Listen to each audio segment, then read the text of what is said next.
All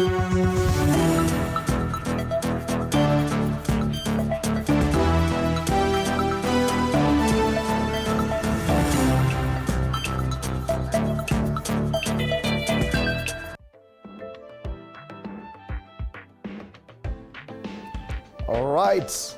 Exactly 2 days after the US elections, the results are out and quite, should I say shocking or anyway. I should have worn this yesterday, but Yes. I don't know why I wore it today. Americans are celebrating Donald Trump. It is the 47th president of the United States of America. That's a big news even on our dailies today. And it's just impressive how there are more than, 250 million voters. Yep. Yet within 24 hours, they already had a result. Yep. In Kenya, it takes almost 10 days just to find out if you got an MP or not. Of course, this is the most expensive election worldwide. Yes. $18.9 billion. All right. So now that we are done with that, we can continue with our Christmas countdown. 48 days to Christmas. Tunaendelea sawa sawa. This is a morning cafe. Karibu sana. My name is Freddie Ndimuli. And my name is Shiksha Arora. Of course, if you would like to interact with us, the hashtag is Morning Cafe TV47. At TV47 Kenya, find us on social media on Instagram. You can also find us on X at TV47 News. I am at Shiksha Arora At Freddie Ndimuli. And Yerungita_, and I'm usually Stanley Yerungita. The panel behind you is what we're going to be having on State of the Nation. Yes. Discussing a myriad of issues. The biggest question is, and you'll see on the dailies, is what does it mean to Kenyans or to Africa, Yes. a Trump presidency? We've had that before. So what does it mean? We'll be having 2.0. Yes. Wilson Sosion, former MP and former SG KNUT, Sandra Njokia, political analyst, and Benji Ndolo, political analyst as well. They will be in studio for this conversation. A lot more happening locally as well. We'll be looking at those headlines. Oh, yes. And then for watu wakona braces, this is a conversation that, in case you know someone who knows someone, Dr. Justine Mwendo will be joining us for that, just to discuss teeth alignment as you plan for some Christmas festivities, the do's and don'ts that you need to be doing to ensure that ukiuma nyama choma inatoka vizuri sana. Maswala ya meno. Yes. All all right, after that, we have Judiciary Children's Service Month. And of course, I have a very able panel with me. We have Levis Kagiri, Senior Project Officer, Access to Justice, Pendekezo Letu, and Honorable Elizabeth Muiru, Principal Magistrate Organization, Milimani Children Court. So we'll be discussing what children have in terms of their services, what their rights are here in Kenya as it's Judiciary Children's Service Month 2024. All right, it is indeed a busy morning. So Fitness Thursday also coming up later on with Kaz, founder of Mint Kenya, from 9 a.m. till 10. I really want to challenge him to do one of these workouts. I've tried. Are you trying to suggest that I'm not? No, I did not say that. Stop putting words in my mouth. I am just saying that you should try it. Come along, right? Yeah. We're a team here, so we do things together. Okay. But be Challenge careful, accepted. Be careful. You know, working the 60-year-old knees. He needs some greasing first, and then now he'll come on. Let's move on before my knees start becoming... Anyway, to the big headline today, and the Star goes with a very interesting one. You'll see the difference, the stark difference between this and other dailies. Front page and other dailies. Economy, why the worst is behind us. So this is what the Star says, that the worst is behind us in as far as Kenya's economy is concerned. I don't know if you're feeling it in your pocket, because they've listed a raft of things that are apparently going well. Then where is the money? That's why I'm asking. Are you feeling it? No, not Anyway. yet. So they've relegated this story about the US president to the top, but we'll be back to take a look at this page later on. Trump Season 2, we can call it Trump Pro Max. you. And US elections in a stunning political comeback. Of course, he's 78. He survived 2 assassination attempts in grueling campaigns. His second term has really sparked some mixed reactions. So we'll be looking at that, and that's the front page of The Standard. Pay attention to the kind of headlines. Yes. Trump Season 2. Okay, fine. That's Season 2. Now, Daily Nation decided to go with what Trump win means for Kenya. It's a very obvious question. I was hoping for a better headline from the Daily Nation, but because yes, it is a valid question. Yes. What does it mean to Kenya? Yes, and this, the day before is what we were hoping Daily Nation would have gone with. Yes. Exactly. Aha, Taifa Leo, baba yao. Kuna mtu hapa Kenya anaweza sema hapana, hiyo jina ni yangu. You know, someone changed his name. the former Kiambu governor, actually changed his name on his national ID to include Babayao. Yes. So I'm sure he's feeling some type of way when he sees like this being used. I feel like if he had copyrighted it and patented it, he could actually sue the Taifa Leo. Anyway, make some money. Trump ni Babayao, ini ukweli. You should see how Americans are celebrating. Yeah. And the sentiment in Kenya was more leaning towards the Democratic Party and the candidate there. But wale watu, they know exactly what they want and they got it. Good for them. People Daily, Return of the Dawn. I love that. that. That's my favorite so far. Former US president defies odds and rewrites history with grand comeback to the White House. And this photo is what makes it even better because look at the smirk on his face. It's like, I am the Dawn. Do what you can. Yes. And it's the only story on the front page of the People Daily. Yes. So that's very nice photo there. Yes. Even matters business, Stan. Yes. Trump with win throws Kenya-US trade talks into doubt. Now, these are the things people need to be talking about. Absolutely. This is exactly what it means to Kenya. Yes. Our president has had a very nice, cordial relationship with the Democratic administration in the U.S. Yeah. Will they be able to sustain that with Donald Trump? Daily Monitor, ground and roasted. Quite a nice one there. So a very nice headline. I love this headline. So what happened in Uganda yesterday? This coffee bill was before Parliament. You know, it was a very controversial one. And what happened was, like it happens every other time, when it's too controversial, it ended up in a fist fight. That's how bad it is. So as you see there, kuna mtu alilimwa ngumi huko Uganda kwa bunge, and some old MP had to be carried out of the chambers. This story is so huge in Uganda, they could not even, because ideally this would be the top story, Return of the Dawn. Yes. But now they could not ignore this story. Ground and roasted. Coffee bill, like the traditional drink brewed by cowboys on the trail, there was no filter as the story of Uganda's coffee was made over an open flame in the House yesterday. We gave context to yesterday's dramatic events that ended with Uganda's top cash crop all but returning to the Agriculture Ministry, and its comprehensive coverage on pages 2, 3, 4, and 5. It is definitely the biggest conversation in Uganda. That's a lot. Even surpassing Donald Trump's return to the White House. Hotter than your coffee. Now, I don't know, you will be referring to him as the 45th president, also the 47th. So you can say the 45th and 47th president of the United States. I like that. The oldest, actually, now. The oldest president. By the time, if he completes the 4 years, If he does, yes. he'll be 82. How old was Biden? Biden is still not that old.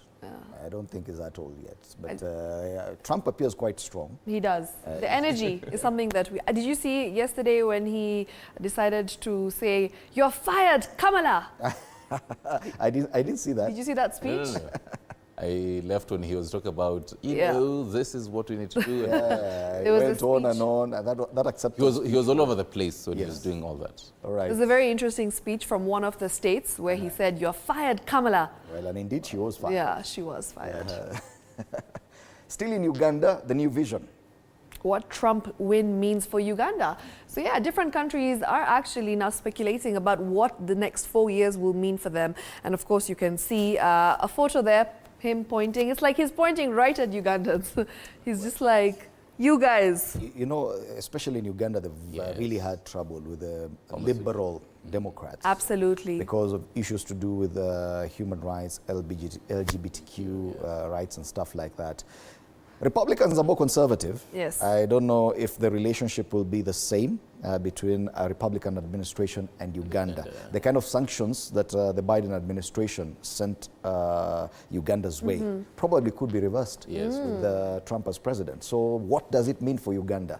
Right. It is actually very different from what happens in Kenya. Okay, and this is obviously regarding the controversial National Coffee Amendment Bill 2024. Same story right there. Same picture being used, but this time round, just the photo, no headline. And of course, it is on half of the page that is on the news vision. Talk about how hot coffee can get. Yes. I'm curious, was there any coffee around there? They needed some. They don't allow drinks in Parliament, apart from water. Or maybe they had too much before this happened. The kind of energy was on a different level. Yes, the energy was up there. Yes. All right. Aha. I like that. This is in Uganda. Stan. He's back. Donald Trump has pulled off the rare feat of winning 2 non-consecutive U.S. presidential terms, and several Tanzanian analysts have weighed in on what Tanzania and the rest of the world should expect after he's sworn in on January 20th, 2025. And they give you 277 of the electoral votes that he got versus 224. And this goes to show what so many people are calling a razor-thin race, neck to neck, but then really 277 versus 224. The 277 was when they went to press yesterday night. It's, By it's this morning, it's already 295. 295. Wow. And it promises to cross the 300 mark very easily. So yes, he is back. That's the Citizen in Tanzania. Tukiangazia gazeti la Mwananchi, ushindi wa Trump kibano kwa Afrika. Just some of the concerns that African countries have with the Trump presidency. Arudi ikulu kwa kishindo akimbwaga Kamala Harris. Tayari bunge la seneti liko upande wake. Viongozi mbalimbali duniani watuma salamu za pongezi. Wasiwasi watawala sera zake kwa Africa. He's referred to Africa in some terms that you can't even mention. Yeah. And regulatory. Probably that was the anxiety that Africans had, that this guy doesn't like Africa at all. That's why she was the better option for Africans, some Africans rather. But you do realize at the end of the day, he is an American president. And if you look at the kind of celebrations America has had after his win, well, it shows that they wanted it. Yes, they wanted exactly. it. That's exactly what they wanted.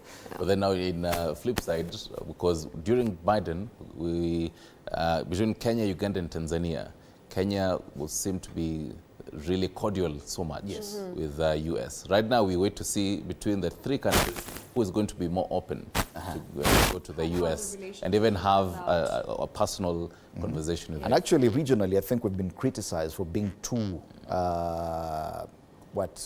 too friendly. Too friendly, yes. Too friendly to the US, to the West. And in the region between Tanzania, Uganda, and Kenya, we are like the special kid when it comes to America. Like we get preferential treatment. So now tutaambiwa wameenda tuone vile kutaenda sasa. The rest begins now. Yes. Between regional matters. All right, that's as far as the dailies are concerned. We'll be back to take a look at the local dailies in depth.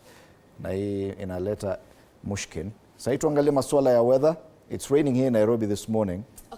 Morning indeed, very hard to get out of bed. Indimuli says it doesn't make a difference to him, but Sana and I, it was a problem today. Let's start off with Kisii. As you can see, the highs of 23. Well, there seems to be some thunderstorms and lightning, of course, heavy showers. Chance of 70% of precipitation expected from 11 a.m. all the way until 7 p.m. if I'm not wrong. Yes, so it's a rainy day. Yes. Because from mid-morning for the rest of the day in Kisii. Hiyo ni kawaida weather huko.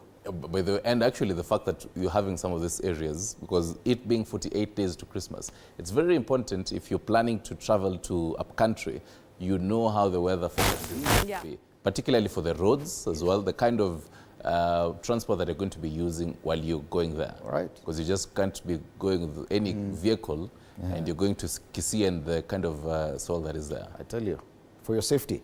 Precipitation 9.1 millimeters of rain expected in Kisii. Yes. So, huko ni mvua tu. Over the coast, 20%, not 20%, 20 degrees Celsius as we speak this morning. That's in Taita Taveta. Also, a high chance of rainfall, but in the afternoon, thunderstorms and heavy rain. Highs of 28 degrees in Taita Taveta. So more or less the same kind of weather. It's raining all over. 4.6 millimeters of rain expected there. What about in Meru? Right. In Meru, we see it feels like 17 degrees, but also a rainy day as well. Starting off all the way from now, like up until 4 p.m. So the entire day we're going to be seeing rain and showers, and it seems like only at 11 a.m. is where there seems to be some sunshine. That's 21 degrees. But yeah, a rainy day in Meru as well. So miale ya jua itakuwa nadra kule Meru. What about Nairobi? The city into the sun might... not be another sun today?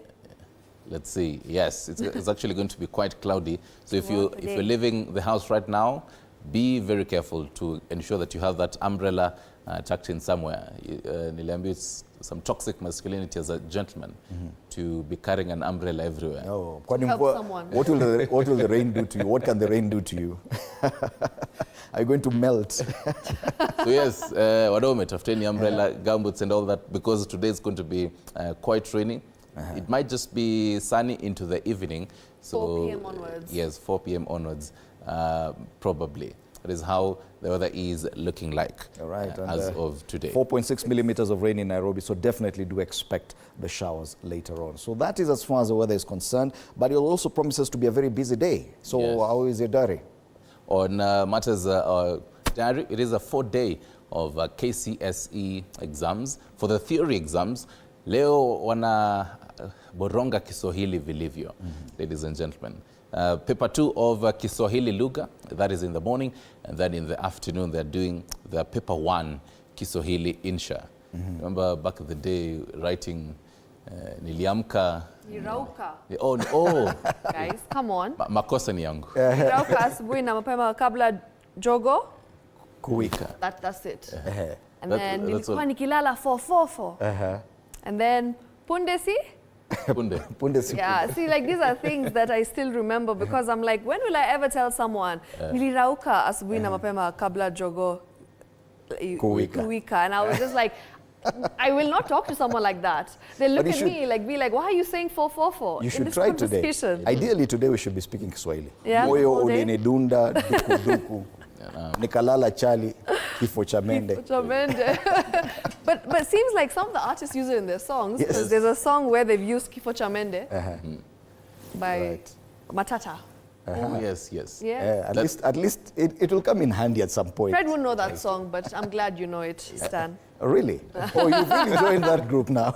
See, we're on this side. Okay, it's okay. It's okay. So yes, ladies and gentlemen, that is what is going to be on KCSE. We continue to follow up how the KCSE exams are being conducted across the country. Something else happening today, the Committee on Administration and Internal Security will be holding a meeting today with the Inspector General and the Director Criminal Investigations Department in regards to kidnappings and abductions occurring in the country. This is going to be one of the biggest conversations today in our subsequent bulletins, so we're going to be giving you a context and a follow-up on that as well. Something else happening today, the Diaspora Affairs and Migrant Workers Committee of the National Assembly will be meeting with the Prime Cabinet Secretary, who is also the Cabinet Secretary of the Ministry of Foreign Affairs, who is also the acting Interior Cabinet Secretary. Hey, Kuna kazi mengi sana. ushaiombea kazi hadi unapatiwa. You have so many portfolios anyway.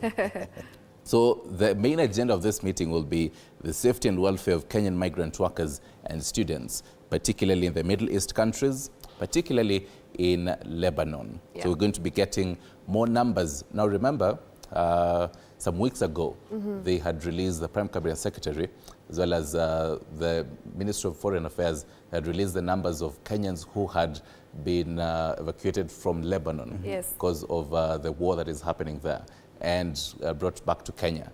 So we do expect to get more numbers today of that as well. Something also happening today, the Public Debt and Privatization Committee will be meeting today. We'll be meeting the PS State Department for Transport, the Kenya Airports Authority on their role in the approval of the Adani Holdings JKIA privately initiated proposal.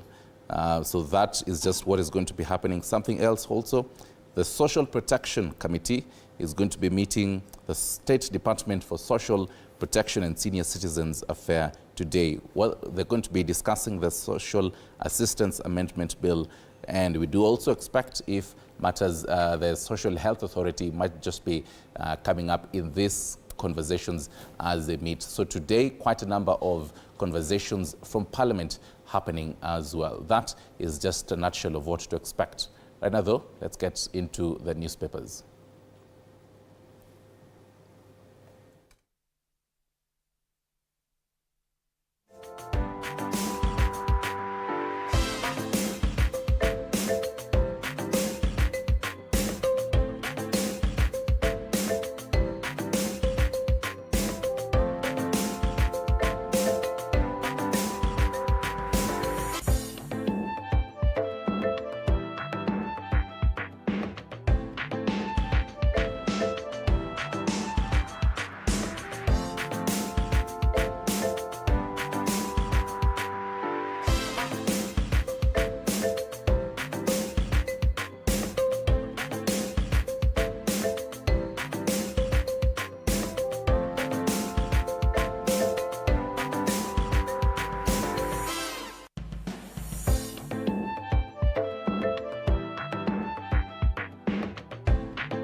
start off with the Star, and the Star decided, because we had looked at the dailies, the Star decided to take a different tangent today. They talk about the economy. In fact, even yesterday, they did focus on the Trump presidency or election. He's there on the front page. He's right there at the top. Yesterday, space. we're talking about femicide, and today they've decided to focus on the economy. Yes, but it goes with their mantra, independent, fresh, and different. So they're definitely different. So they talk about the economy. Smart to understand. Yes. Smart people read the Star. So they say on the economy, why the worst is behind us. President Ruto's economic moves pay off. I'm reading from the Star. Stronger shilling and lower debt. Now, it's a special story because they've given it coverage on pages 2, 4, and 5. And just listen to this. They say, hard times over as prices fall. Yeah. 1, inflation dropped to 2.7 in October from 6.9 in October last year. 2 kilograms of maize flour price dropped to 127 bob from 170. 2 kg sugar dropped to 255 from 277. 2 kg rice now at 516 from 534. Shilling now at 127 against the dollar from a high of 160. The average bank lending rate is at 15.3% from an average high of 16.1%. And debt to GDP now 66% from 73% last year. Now, this is what is on the front page of the Star today. I don't know if you're feeling it in your pocket. That's a big question. The general consensus from what I see, especially on social media and the conversations that I've had, is that nobody's feeling any of this. Well, but according to CS Mbadi, it says this is happening because of prudent policy. Prudent policies and government-to-government oil plan. So that is what has contributed to the kind of positive news we have on the front page of the Star. I don't know why all the other dailies don't have this story on the front or anywhere. So, speaking of the timeliness of such conversations coming just after the impeachment of Deputy President Rigathi Gachagua, this is something that is going to be used by even other leaders and saying, Simunaona, this is what might have been hindrance, Simunaona, this is what, so wait and see. Like if you compare to what happened in America yesterday, immediately after Trump became the 47th president-elect, the dollar soared. The stock market, it soared as well. So everything is looking positive. The shares so are we saying things are looking good after the impeachment of our deputy president? Is that what you're suggesting? Well, it is a conversation. What I'm saying is it is a conversation that is going to be used by a number of leaders. Well, that's a main story, but they still found space on the top strip for the U.S. elections, and the story is tucked deep inside page 13 of this paper. Hawakuwa time ya president wa US. So what President Trump's win means for America and the rest of the world, not even for Africa or Kenya. So that the Star is definitely different in their approach to these news. So yes, that's a Star. Let's take a look at the other papers today. Trump season 2, of course, in a stunning political comeback, not the word stunning. Donald John Trump, 78, survived 2 assassination attempts in grueling campaigns to defeat Vice President Kamala Harris and win the presidency in decisive victory. He's also on track to win the popular vote, the strongest showing for a Republican since 2004. His second term has sparked mixed reactions worldwide as many brace for another period of uncertainty and upheaval in global affairs. And the biggest interest, I believe, is when it comes to Middle Eastern affairs, what his take will be on Israel and Gaza. Because before, when he was, during the campaigns, he had said that he's going to speak to President Netanyahu to put a stop on the war in Gaza. But what happens moving forward? Will he continue to take that same approach, or now will things shift gear? Because President Netanyahu was one of the first people to wish him. Prime Minister. Prime Minister, sorry. And things were looking very good. I mean, the friendship between them, we've seen pictures, we've seen that they do appear to have good relationships between Israel, of course. That is something that we've seen over the years, and America. So what happens with the Middle Eastern? Does that change? The general consensus is that there'll be definitely a marked shift in global affairs because this superpower determines a lot. Everything is about the dollar. Absolutely. Anyway, so that's a big story there on the front page of the Standard this morning. But then something else also. History as Kenyan-born wins district seat in U.S. In Minnesota. It's called Momanyi. Hulda Momanyi. Yes. In Minnesota? In Minnesota. No less. Yes. There's so many Kenyans, by the way, in Minnesota. So congratulations to Momanyi for her win. Treasury chief unveils plan to boost economy. This is a different angle from what the Star has gone with. The Star talks about the positives and listing the kind of positive changes that we've had in the economy. So yes, I think it's from the same platform that the CS Treasury, John Buddy, spoke. And he says the state of the economy, outlining ambitious plans to revitalize it with key focus on combating graft and boosting revenues. If they actually combat graft, that would be something positive. That's a standard today. Let's go to the Daily Nation. We have the physical copies as well. They say what Trump win means for Kenya. They list about 4 items there.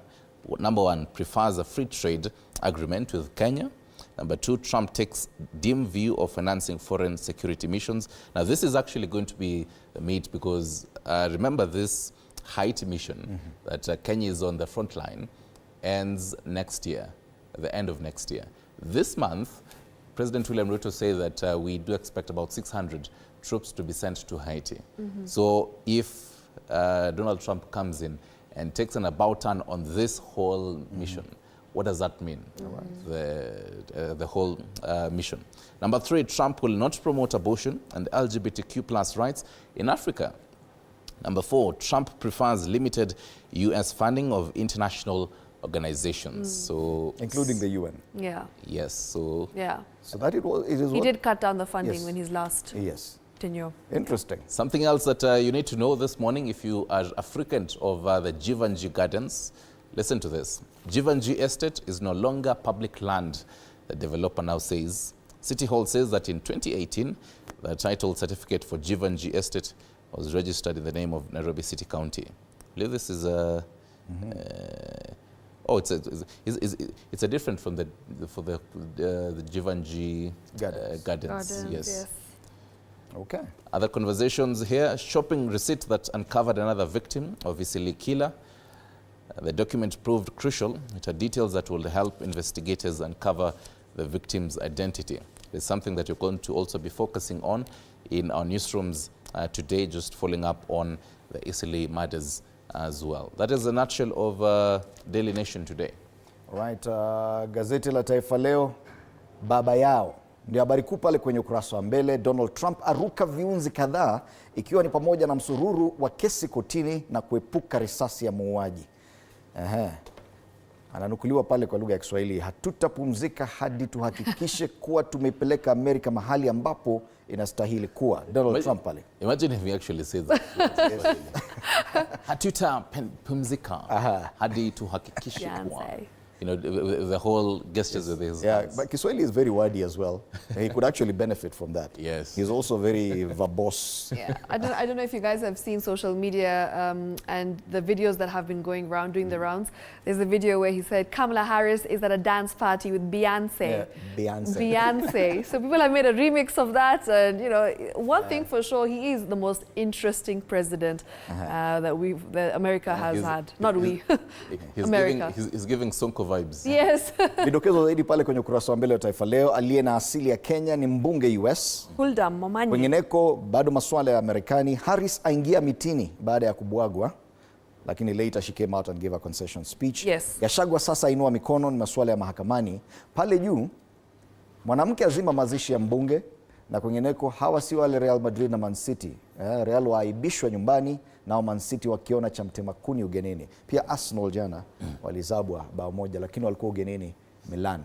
Return of the Dawn, we had looked at this and it's the only story on the front page of the People Daily.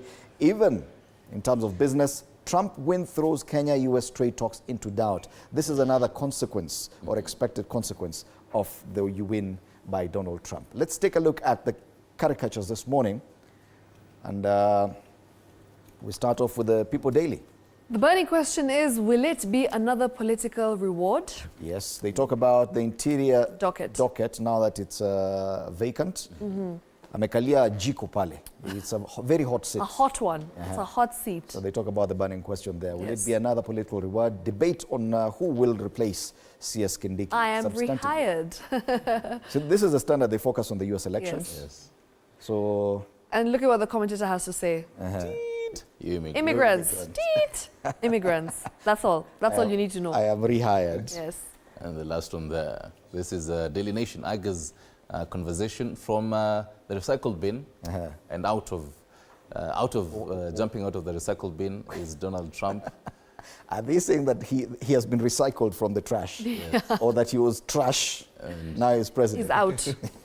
Okay, on the Star, the cartoon, unfortunately we don't have it on the screen, but I can explain it to you. It's a former deputy president watching the US elections and Trump winning, and he says, what a political comeback. Afasema ipo siku. Ipo siku.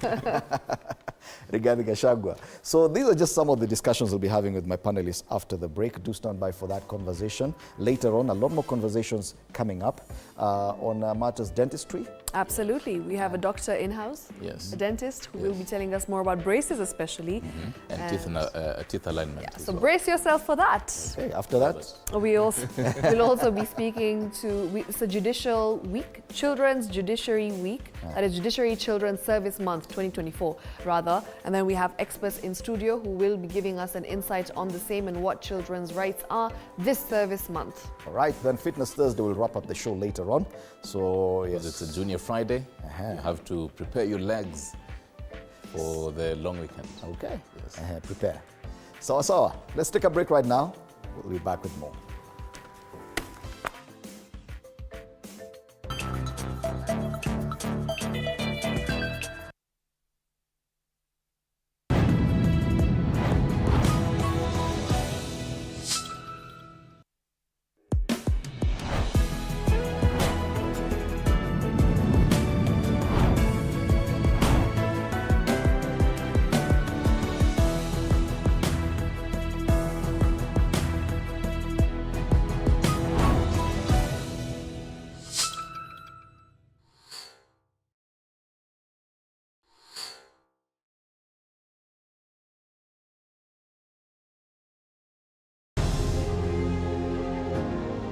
Vile unavyojua watoto wengi sana hawana namna. Mimi ningependelea watoto wasome. I'm here to stress on education. At the same time, let us actually do any kind of sport that we are doing. Sport speaks the best language to everybody. Tunataka tutafute talents, zile raw talents kutoka kule nyumbani mashinani mahali tuko leo. Hizi mbio za Chepsaita, like all other sports, zinaleta watu pamoja. We want to use this event to uplift the lives of the community. Anafurahia hii mchezo sana. Hata sikaange naambianga watu tuende Chepsaita. Wanafunzi wakimbie ili wakuze talanta ya mbio ama kuhimiza tena elimu. This is the place to be. Hapa ndipo mahali wanastahili kuwa tarehe 7. Wale watoto walikimbia last year, wamekimbia mpaka wamefuka mipaka zetu za Kenya.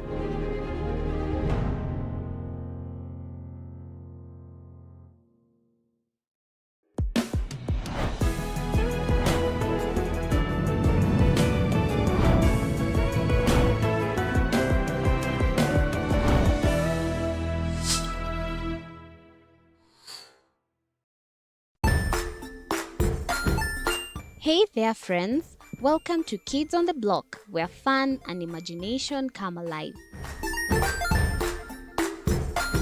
We dive into magical world filled with exciting adventures and awesome friends. What position were you in? I was number 2. What position were you? Number 1.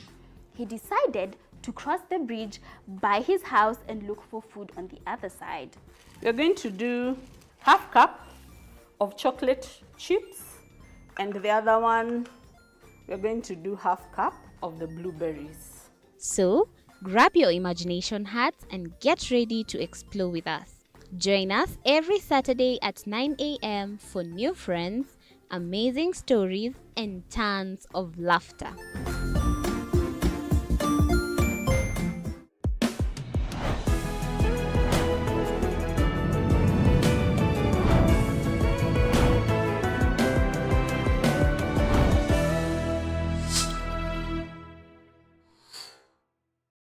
Join us as we explore the journeys of those who defy the odds and break barriers. We dive deep into the stories of triumph. Sometimes when parenting a child with a special need or whatever disability, family life becomes a bit complicated and you may end up raising the child on your own. Here, we inspire. I have a farm which one we showcase with other dyslexic youths and autism how to farm. Motivate. It's never easy, but what we do, the best thing is to work with another parent who has an elder child than yours. And break through the barriers one story at a time. Push your boundaries beyond the limit. Saturdays at 8 p.m.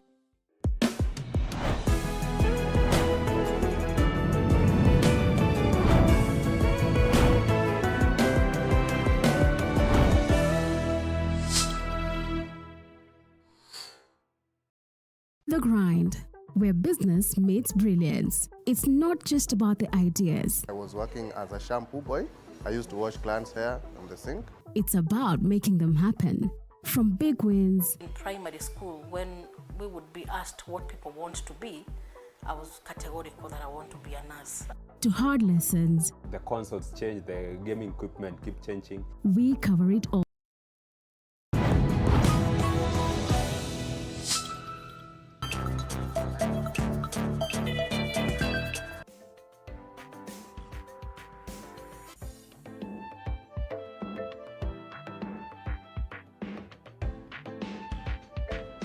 All right, welcome back. You're watching TV47. This is a State of the Nation right here with Morning Cafe. My name is Fred Indimuli. Good morning once again. Time for us to take a look at the big headlines today on our dailies. And just as expected, most of the dailies have chosen to go with the results of the US election. What Trump win means for Kenya is a big headline on the front page of the Daily Nation. Business Daily, Trump win throws Kenya-US trade talks into doubt. That's a Business Daily. On Taifa Leo, they say, Baba Yao. People Daily, Return of the Dawn. And on the Standard, Trump Season 2. I think it's only the Star that has decided to go with something different. The big headline on the Star this morning is about the economy, why the worst is behind us. Some positive news being attributed to the CS for Treasury, John Mbadi. Allow me to introduce my panelists this morning. On my immediate right, Wilson Sossion, former member of the National Assembly, also one time served as the Secretary General of the Kenya National Union of Teachers. Bwana Sossion, karibu sana. Next to Bwana Sossion, we have Sandra Njoki, political analyst and a digital comms expert. It's good to have you in studio. Karibu sana to TV47. Thank you, it's a pleasure. Benji Ndolo makes it back to TV after a long hiatus. Political analyst, it's good to have you back. Like I never left. Yes, karibu sana. Thank you, good morning. So, ladies and gentlemen, the biggest story, of course, is Donald Trump's win. And, of course, many people are asking what Trump win means for Kenya. It is the obvious question on the front page of the Daily Nation. If you look at other papers, even in the region, in Tanzania, they're asking what it means to Tanzania. In Uganda, they have their own specific and unique issues with America. So what does it mean to Kenya? Bwana Sossion, the Daily Nation has done us justice and even listed a few of the things that could see a difference with a Republican administration headed by Donald Trump. Issues of free trade, issues of financing foreign missions, promotion of abortion and LGBTQ rights, as well as funding international organizations. These are just some at a glance. What is your assessment and what do you feel going forward will be the marked difference with the Trump presidency? No, I think Kenyan-US relations historically for the last 60 years has not been affected with the change of presidency from Republicans to Democrats. And of course, issues like LGBTQ, we've never supported, and we've never gone to that domain. Issues to do with the Kenyan participation in the restoring order in Haiti is a noble thing. Is a UN resolution, so that doesn't affect the change of leadership in the US. I think it's something that will go on. So as for me, the Kenya-US relations will continue being robust.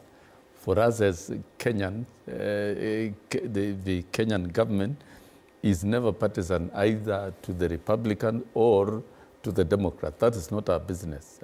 As Kenya, we deal with the government of the United States of America and the President of United States of America. Now, the President of United States of America, come January 20th, 2025, will be Donald J. Trump of the Republican Party. And Kenya will work with Donald Trump.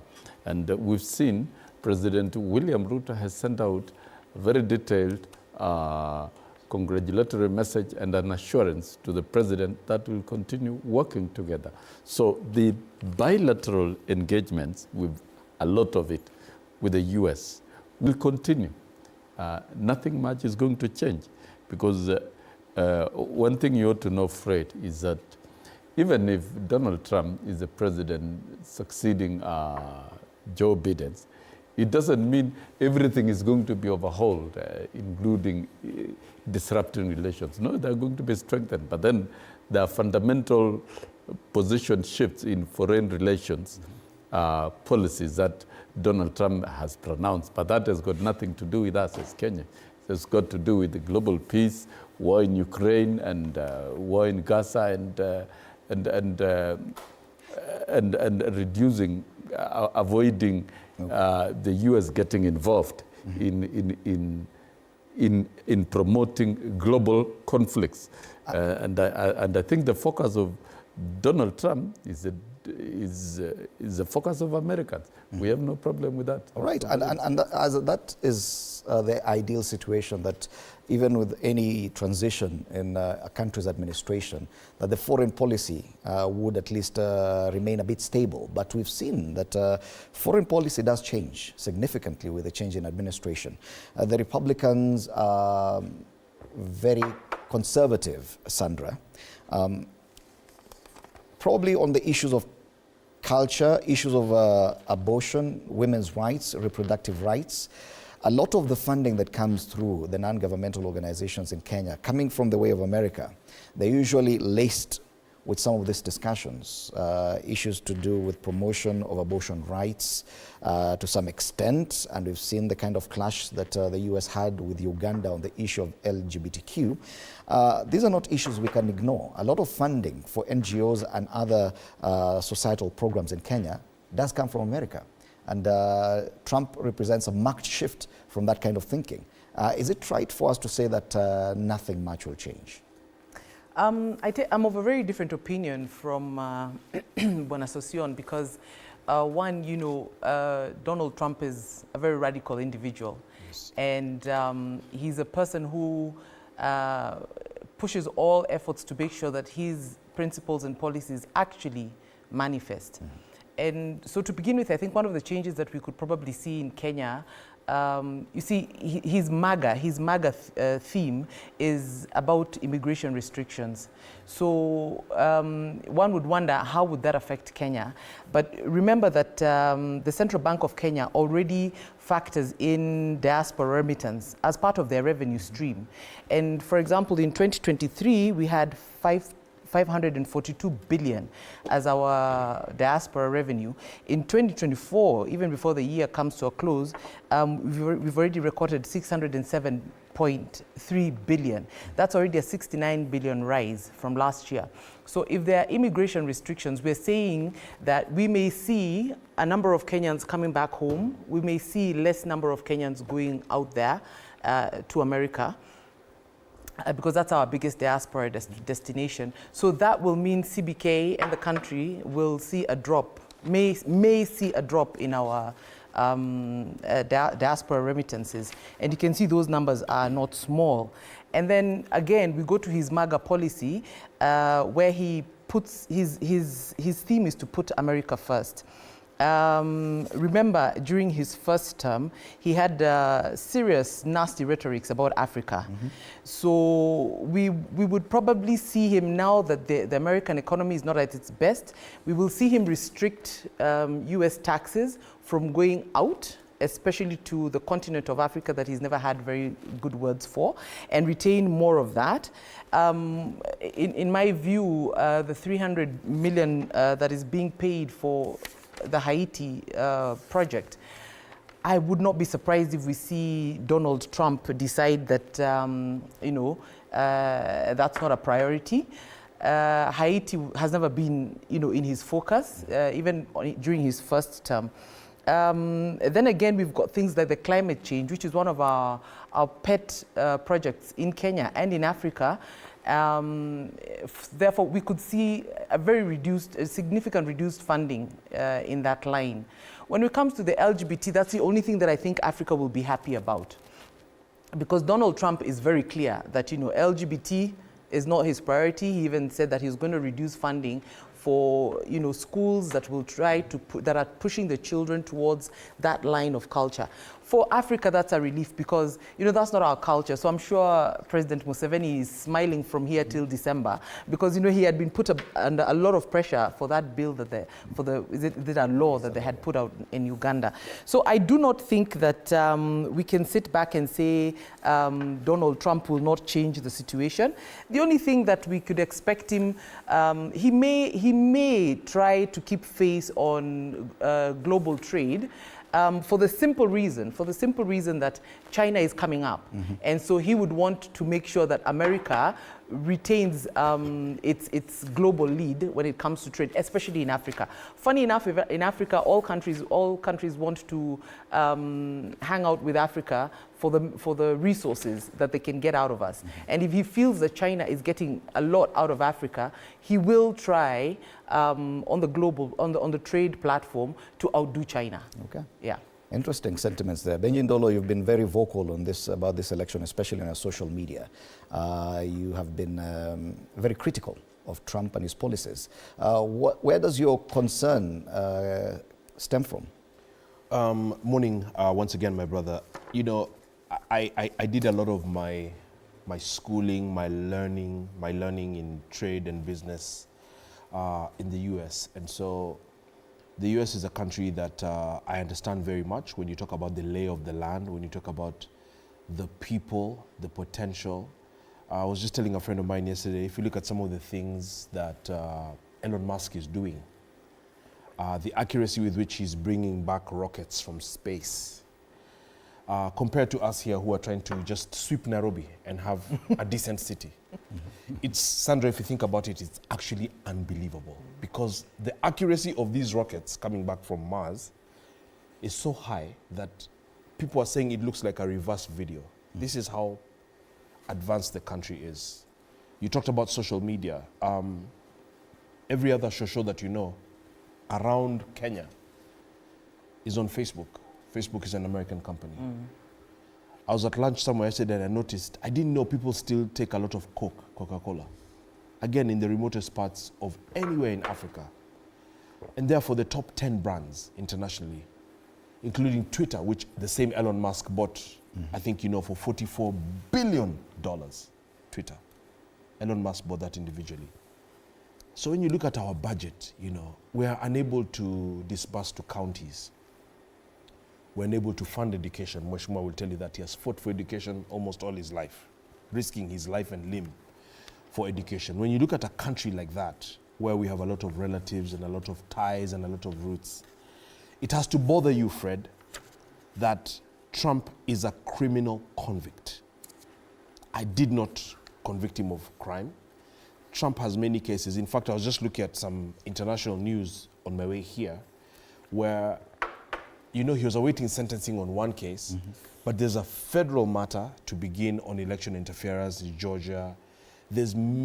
Trump has many cases, and it's very bothersome that a country would be led by a criminal convict and also somebody who has openly demonstrated racism and what have you. What has brought a lot of confusion in the communication, especially for we Africans, sex and all of that, for some reason, continues to be so exciting. So when you talk about LGBTQ, as Sandra mentioned, then people kind of go crazy, I think the Democrats were just more about inclusivity. I personally love Michelle Obama, the former First Lady, her husband Barack. They're able to articulate issues. But if you look at the demographics, who voted for Trump? I challenge you to go and look at the demographics today. It's, by and large, the white, uneducated male, demographically, and the black, lower educated male, also under 30. These are the people in the rural areas who feel misunderstood, who feel ignored, who feel disenfranchised. That's who voted for Donald Trump. Lastly, Fred, a lot of blame has to go to the current president, Joe Biden. As the campaign was unfolding, for those of you who follow me on social media, I raised two very deep or very large issues. Number one, inflation. So the economy has really rebounded in the US after COVID, but you're earning a lot of money, but at the same time you're spending a lot of money because the cost of food, cost of fuel, etc. And Americans, unlike us here in Kenya, are not very resilient. They're very demanding of a high standard. And so that was an issue that was kind of rubbished off by the Democratic administration, which is a mistake, which is contemptuous. You know, when people say this is the problem we have with cost of living or with teachers, if I'm a leader, I'm not supposed to say, no, but Association, you know. Those are your own things. Yeah, you're not, leadership is supposed to be sensitive. You're supposed to understand what the people talk about. But also the second point is the killing of children and even journalists in Gaza. How can that be acceptable? So Netanyahu has just continued his campaign on bombing and killing, bombing hospitals, killing children, etc. And Biden, you know, puts in a call and says, don't do it, and then the next day they do it, and Biden does nothing. So this was a tragedy. Having said all of that, Kamala is a nice lady, a focused lady. It's very disturbing that a country that's almost 250 years old continues to refuse to be led by a woman. And so I really feel bad for her family. I really had a lot of hope that in the short term that she has raised $1 billion and ran for president. I felt that she could really do a lot for inclusivity, for continuity of international relations. Trump has refused to, you know, fund and subscribe such things as NATO and the UN. Sembuse Kenya, you know, our mission in Haiti, which Biden had put some $300 million, you can be sure Trump will radically cut a lot of those things, both on paper and verbally. Yes. Yeah. And Bwana Sosion, because that's who he is. You seem to suggest that there won't be any change, but just as Bwana Ndolo mentioned, Trump has been very vocal. He's been there before. He's not an unknown person to many people, and many countries understand that the kind of policies he had and the kind of relationship he had with even these international organizations like the UN, which is very key to Kenya. We host one of the biggest arms of the United Nations. That President Trump is not so keen on funding these international organizations, NATO, as he mentioned. Now, those are things that will definitely affect Kenya directly. The Haiti mission by Kenya, and you see the kind of relationship that William Ruto had with the Biden administration, Meg Whitman, the ambassador here. Do you still stand by your stance that there will be nothing will affect, no marked shift in as far as Kenya is concerned? Even the previous ambassador, before Meghan, of course, was a Republican representative, and we did really share a lot of engagements with him in terms of U.S.-African relation and Kenya-U.S. relation. And in fact, the master plan of the Republican administration was to establish many manufacturing firms, particularly pharmaceuticals, here in Kenya for the East African market and to shift from the Middle East, which to me, that was a grand policy for Kenya. And we saw Meghan try push it and bring more businessmen. So according to me, on the flip side of things, positive relations in non-controversial areas with the U.S. will go on, like areas of investment and trade. But the very fundamental standpoint of the Republican and of Donald Trump in terms of foreign relations, in terms of politics and conflict, that one has got nothing to do with us. If he wants to scale down... The mission in Haiti will have something I'll come to with Haiti. Yes. I'll come to Haiti. If you talk of Russia-Ukraine conflict, he has made his position clear, of course, and you know this has disrupted the global economy. And probably it has sucked in a lot of US resources. So it's within its mandate to take that decision. That has got nothing to do with us. I agree very strongly.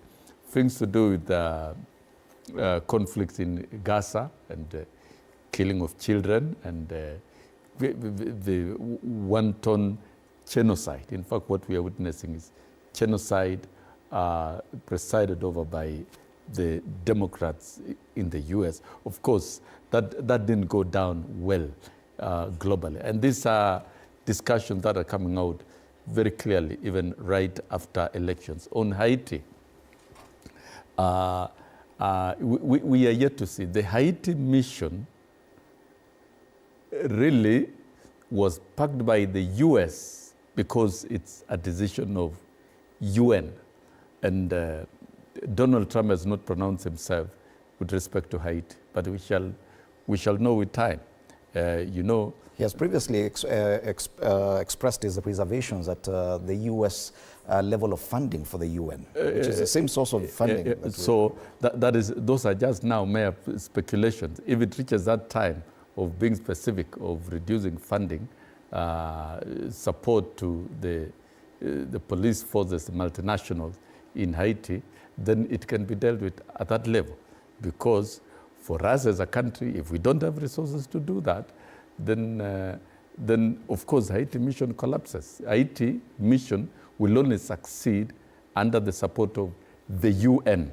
And it's about the mission to bring, to stabilize Haiti. I don't think Donald Trump is saying he'll shut his eyes in even peacekeeping programs in the world. I don't think so. These are matters for engagement, for bilateral engagement, for discussion, and I don't think the UN and the global leadership are shut down from seriously engaging in what is worthy. And other things like immigration, which of course has been talked about, is automatic and is obvious if that is going to be restricted. But then what is it that is happening with Africa? What are the lessons that we have to learn as a continent?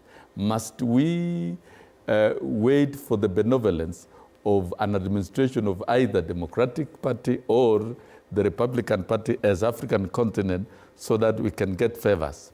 We don't live to get favors. We should work very hard to strengthen intra-African trade, to strengthen intra-African unity, to open up our borders, remove the border restrictions, remove visa restrictions, allow free movement, strengthen the African infrastructure, and even probably have one currency going into the future. Why did Africa look up to China? What we can get from the West, we can get from other partners. So I think it's a definitely we must way of engage as a continent in strategic change so that we can remain independent. Sandra, you talked about, and you mentioned this in passing, about what we may call the scramble for Africa. The reawakened scramble for Africa. Yeah. And given the sentiments that President Trump has held even before in his first term as president, he is least interested in Africa, as opposed to the Democratic Party and the presidents there who have always had an interest here. Yeah. We've seen the entry of China, and incidentally and curiously, the Communist Party is currently has a very heavy representation here, and our ruling party is looking to go that way. How does that change, given now that we have a president who's reluctant to venture into this place that he termed a very unprintable name? Does that mean that China now will have a free check to just walk around Africa? I think he will probably, first of all, start off with his non-interest in Africa. While observing how far, first of all, I guess trying to understand how far China has gained inroads into Africa, what are the benefits that China is drawing out of Africa. But I think the other thing that he will try to, first of all, observe and really understand will be BRICS. Because BRICS is one thing that Biden has actually ignored, to the point where we've reached a point where BRICS now has introduced a common currency among its members. I think Donald Trump is predominantly an industrialist. So he is going to do his mathematics on will his MAGA theme benefit from going into Africa and blocking China. If he feels that the American economy will get a boost by having more trade participation in Africa, he will come in. But I am so convinced that Donald Trump is going to spend the rest of his 4 years in office developing America, ignoring Africa, not totally ignoring, but he will not spend more than he has to. And that's why I'm very, very convinced that Haiti may not survive for too long. Remember, Donald Trump is a guy who has always said that he's anti-war, anti-occupation for that matter. We saw him even during his campaigns on the first term. He used to talk a lot about withdrawal of troops, American troops. His biggest policy is non-occupation. And for me, that was the only reason why I supported him, by the way, because I felt that Gaza will have hope with Donald Trump, with his anti-war policy. As it is, we're already reading that people like Netanyahu are not comfortable.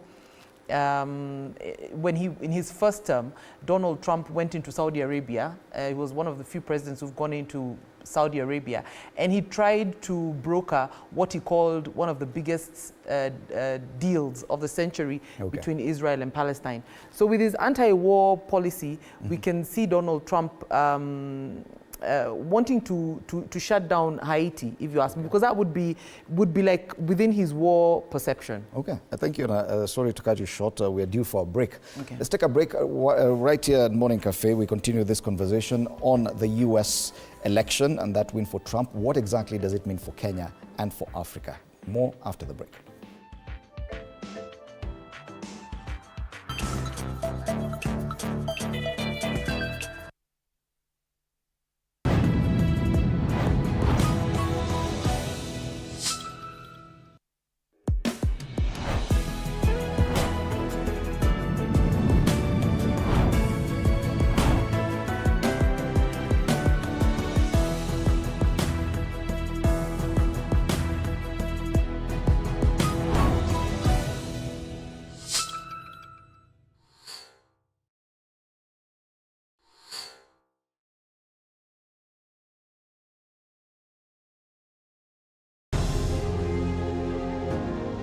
Vile unavyojua watoto wengi sana hawana namna. Mimi ningependelea watoto wasome. I'm here to stress on education.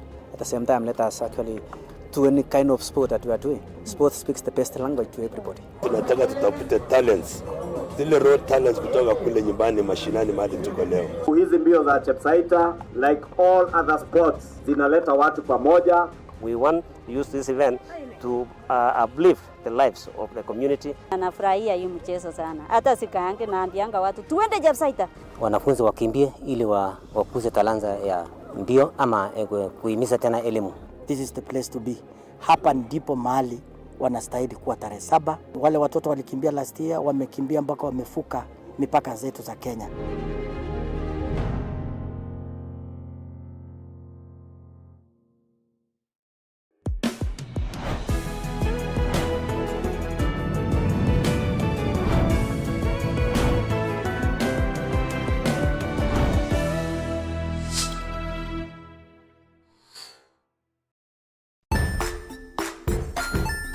Hey there, friends. Welcome to Kids on the Block, where fun and imagination come alive. We dive into magical world filled with exciting adventures and awesome friends. What position were you in? I was number 2. What position were you? Number 1. He decided to cross the bridge by his house and look for food on the other side. We're going to do half cup of chocolate chips, and the other one, we're going to do half cup of the blueberries. So, grab your imagination hats and get ready to explore with us. Join us every Saturday at 9 a.m. for new friends, amazing stories, and tons of laughter.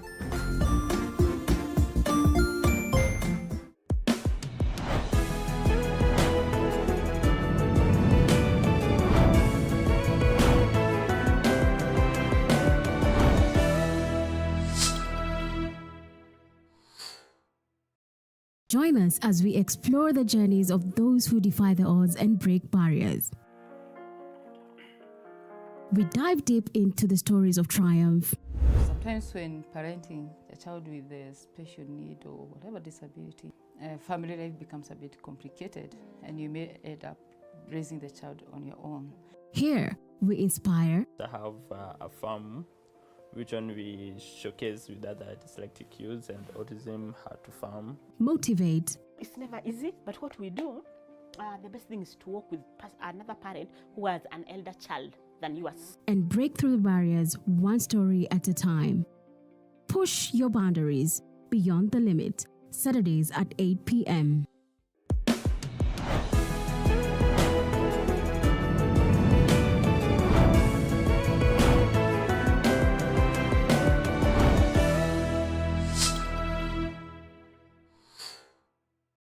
The Grind, where business meets brilliance. It's not just about the ideas. I was working as a shampoo boy. I used to wash clients' hair on the sink. It's about making them happen. From big wins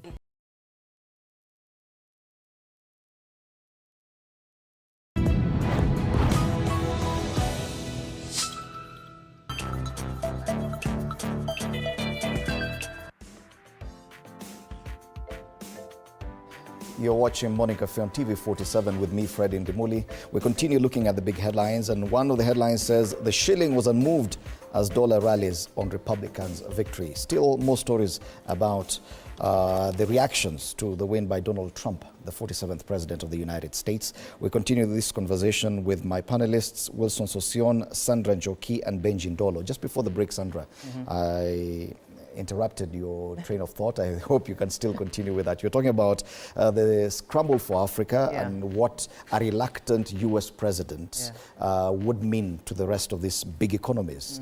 Does it mean that now China and the BRICS can take more advantage of Africa? Yeah, you know, I was going to also conclude by saying that, you know, President Trump was always considered a protectionist trade policy maker. And he was also said to be an isolationist. So I don't see that changing, because even in his campaign, I don't know whether to call them rhetorics, he always talked, and he continues to talk about America first, America first.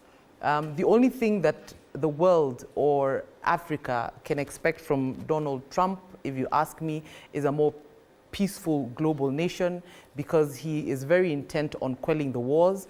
I keep saying, going back to Haiti, that, you know, that may come to an end. And I say that because, remember, even in the Ukraine war, Donald Trump did say that the fact that NATO seemed to be supporting the Ukraine war, once he became president, he was going to make sure that America reconsiders the purpose of NATO altogether.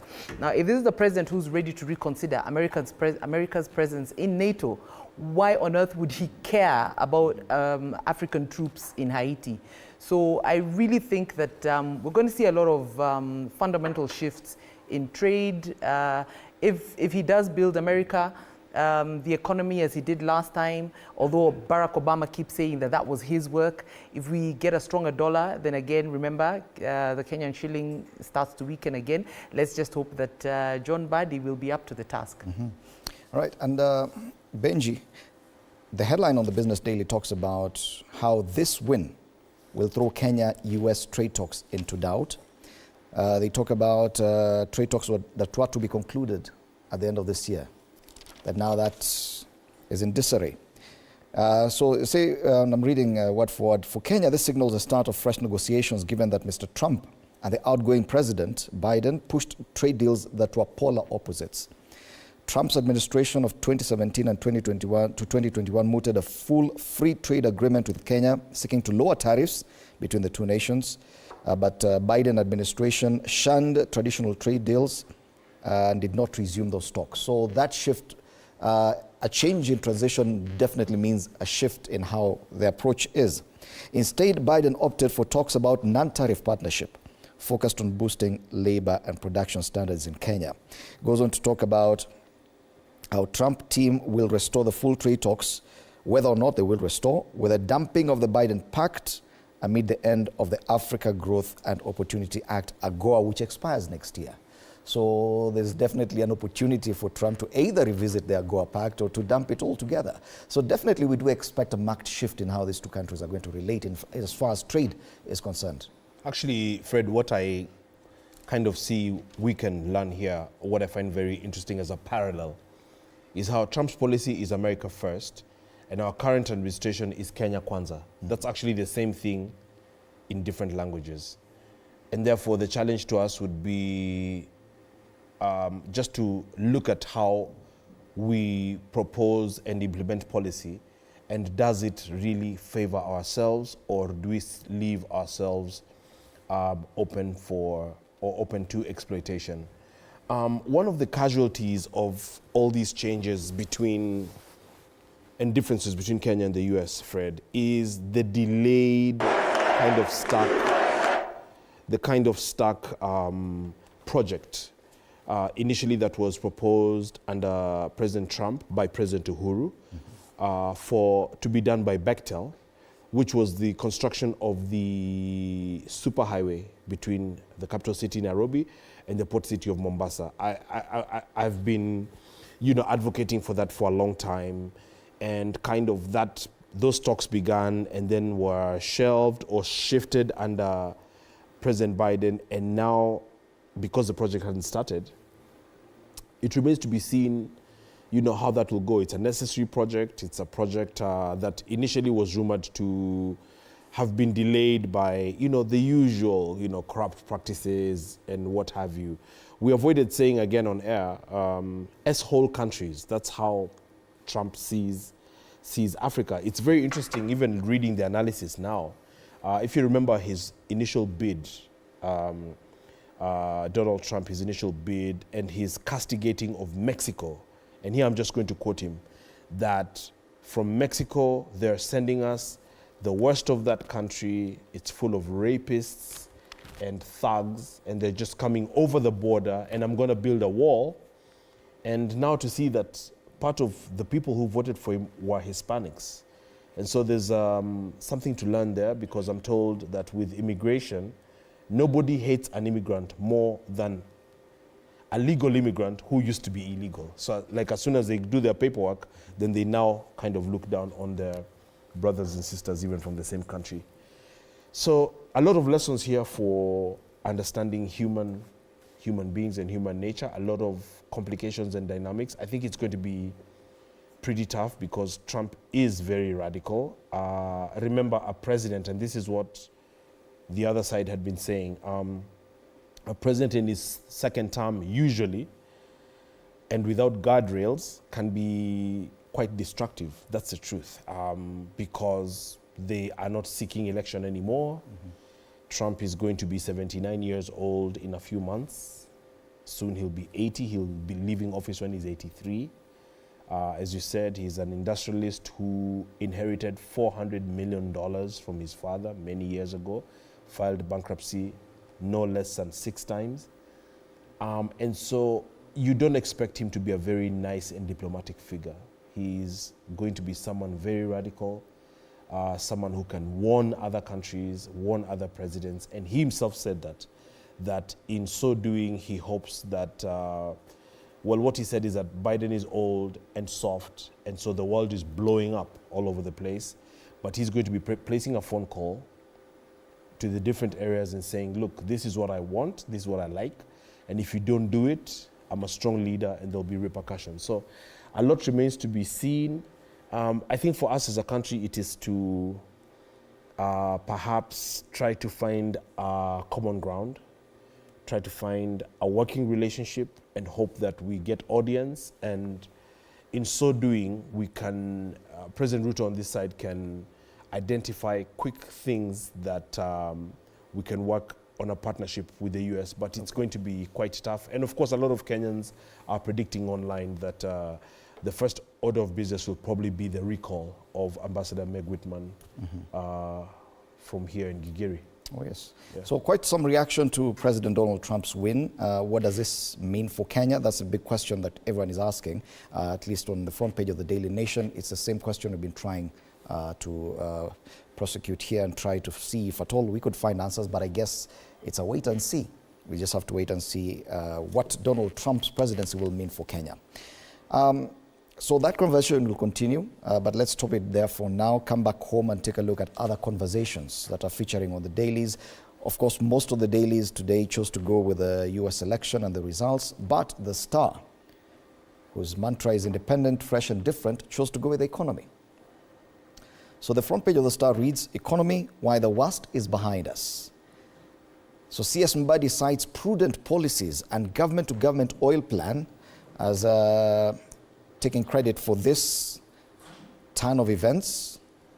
President Ruto's economic moves pay off. I'm reading directly from the front page of the Star. Stronger shilling and lower debt. And they've gone ahead to list a number of items there that whose prices have changed. Inflation dropped from October last year to October this year. The prices of maize flour changed, dropped. Sugar, rice.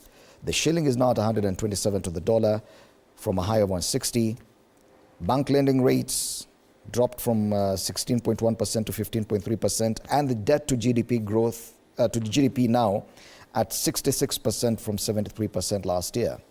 Now, it's interesting that no other daily in Kenya has gone with this, and one wonders the accuracy of this expression here, because I can see the same story on the front page of the Standard, but a similar story quoting the CS for Treasury, John Mbadi, but he talks about unveiling a plan to boost economy, not talking about the economy paying off. Is it too soon, Bwana Sosion, for Bwana Mbadi to start saying that it is paying off? Because if you ask any Kenyan, they're not feeling this. Listing it on the front page of a newspaper may not necessarily mean that that is what Kenyans are feeling. You know, economic transformation is not an event. It is a process, and it's an interaction of many factors, and it's founded on the plausible policies that governments adopt. And I agree with Mbadi. The projection is right. It's going to improve because we have been able to manage a near crisis situation of the cost of living running out of hands. And right now, Kenyans have not stabilized in terms of really feeling the great impact of the changes. But then, of course, there are already very strong indicators. If inflation has dropped gradually from 2022 from 9 to 6 and now to 2, then it's a good indicator. That's one. Two, the investment by government in the agricultural sector, but particularly by subsidizing fertilizers, something that people ignore. And our farmers are hardworking. All they needed was subsidized inputs. And that is a global practice all over. You don't subsidize consumption.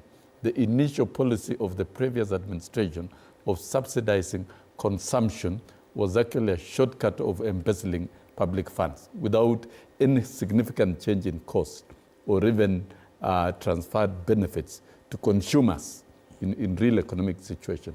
But now where we have food surpluses and convincingly clear elevated production in terms of basic food, and we can see the cost of unga has come down so drastically.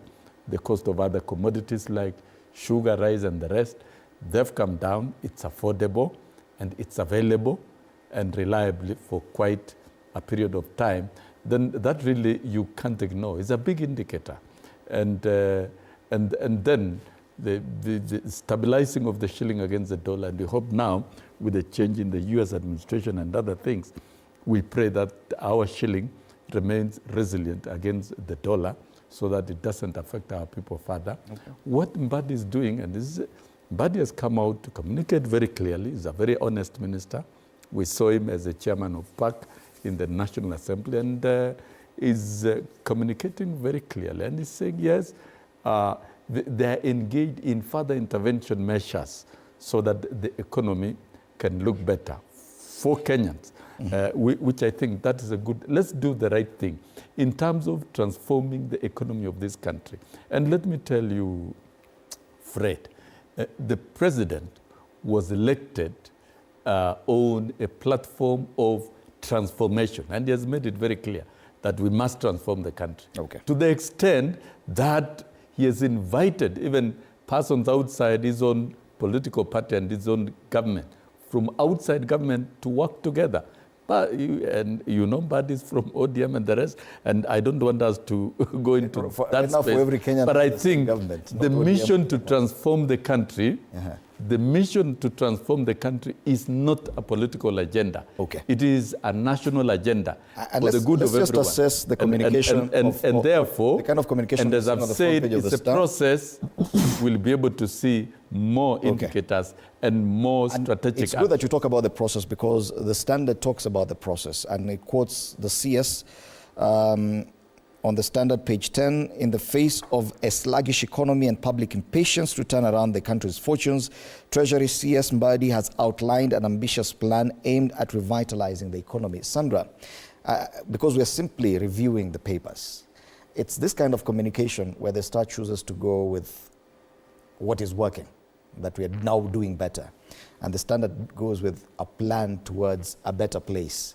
And one wonders, are we in the same country? The Standard talks about in the face of a sluggish economy, meaning that many Kenyans do not feel that things are good. Now, when the Star decides to list things that they say are working, and the CS is talking about a better plan towards a better place, that kind of communication could throw people off balance a bit. Many people would reject the authenticity of this headline, don't you think? The problem that is beating this government to the point where Kenyans will claim, and I very carefully use the word claim, that they cannot feel the results of the government. I think it's more of the political environment that has prevailed since 2022, when the elections were concluded.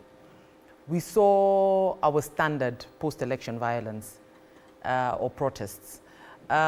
Before we could even recover from that, we then had the Gen Z protests. We had a very brief period of calmness, serenity in the country, and then we had the Gen Z protests. Before we could even recover from the Gen Z protests, we had the impeachment saga. What happens with all this is that we've got investors who will, especially our foreign investors, they will never feel comfortable in an environment that has such kind of upheavals. And so you find that post-2022, where we expected a lot of companies to re-expand their operations. Remember, there are a lot of companies that had scaled down because of the COVID, and then others retained that scale down in fear of the elections, because remember, the 2022 election had been projected to be extremely fierce. So you have that a lot of these companies have not re-expanded their operations to where they were at before COVID, and even to grow bigger. Now, when you have expanded investments, that means more jobs for people, and of course the auxiliary biasharas that grow around those organizations. Then of course you have the direct foreign investors. They're not going to come in until they are assured that the country is politically stable, and therefore they can come in and actually establish a business that will have a profit.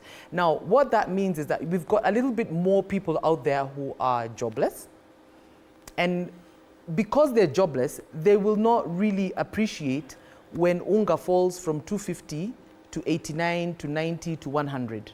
Because at the end of the day, he still has to struggle even to get that 100 bob to buy that cheaper unga. So I think the challenge really is not so much to government as much as to other political players.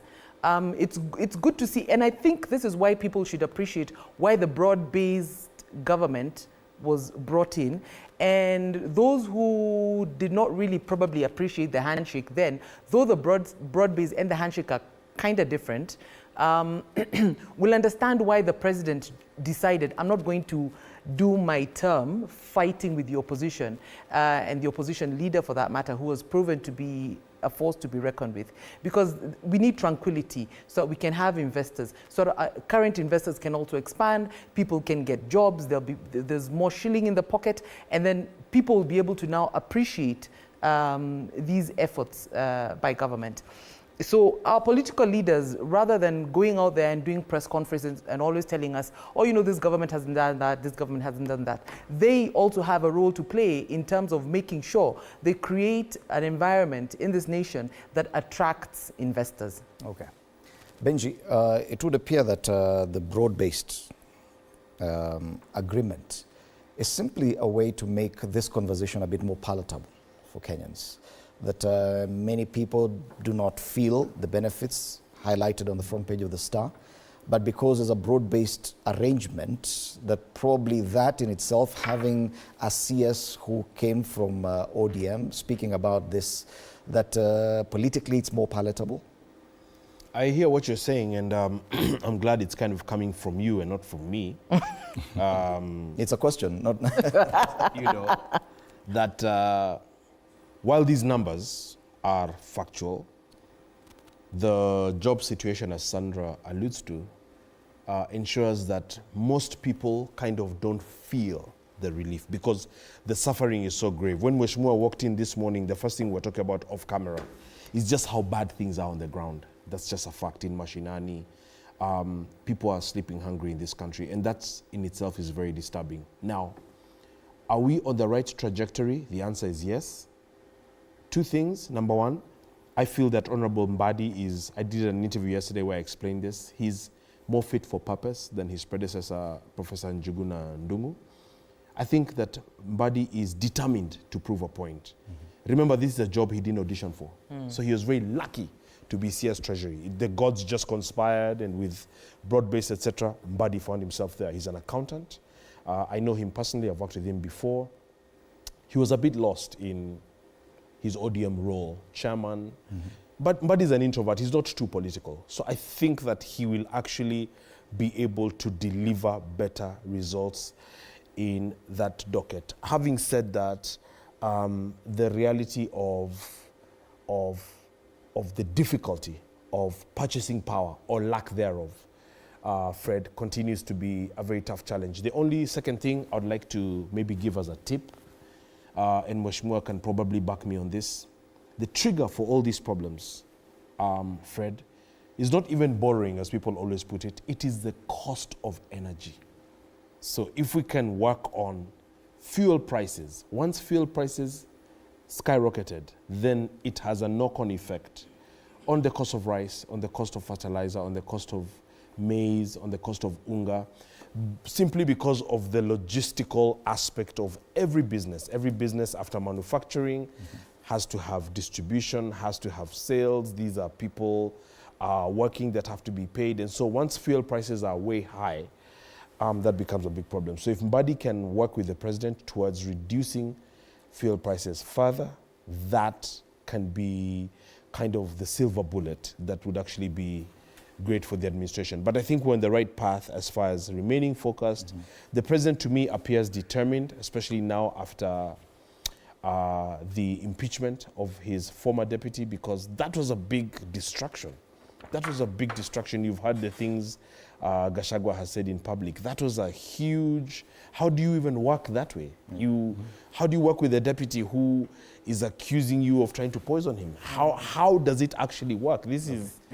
Even looking at the court cases, this was like an unbelievable crisis. How do you force two people who are not seeing eye to eye to work together? So once that's gone and Kindiki is in, then I think this is achievable and the trajectory can continue this way right up to 27. Yet looking at the plans that Treasury has, it includes a reintroduction of some taxation measures that led us to what we now call the Gen Z protests, Buena Sosión.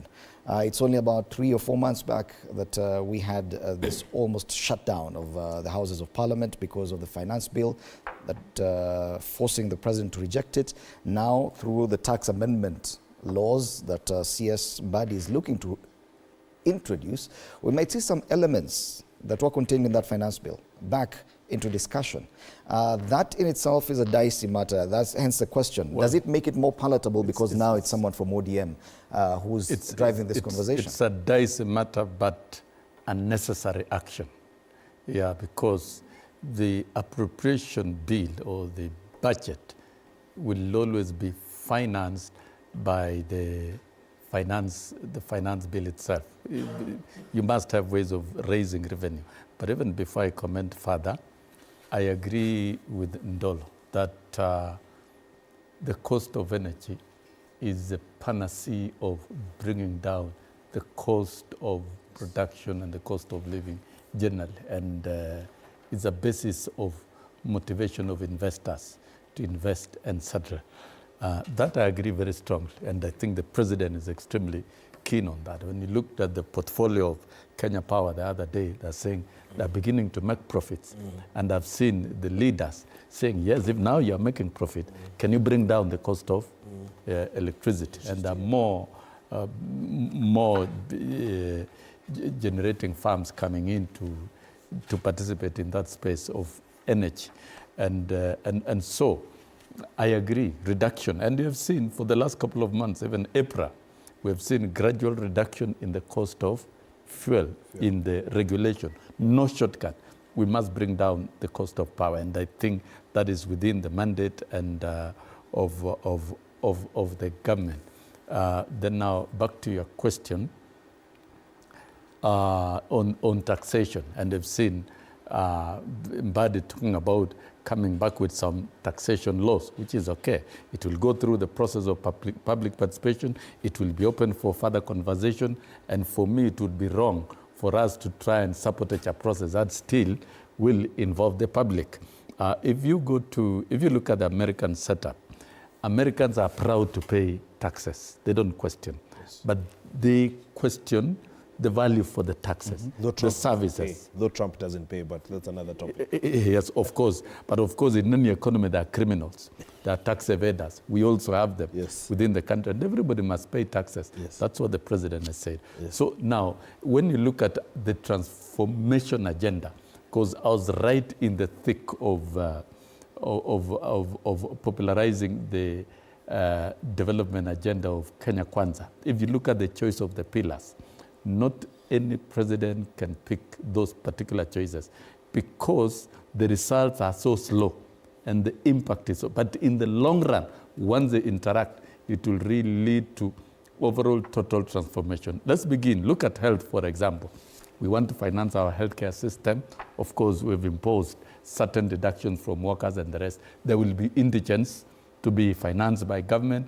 There are healthcare facilities also to be built and to be facilitated. And now we are talking.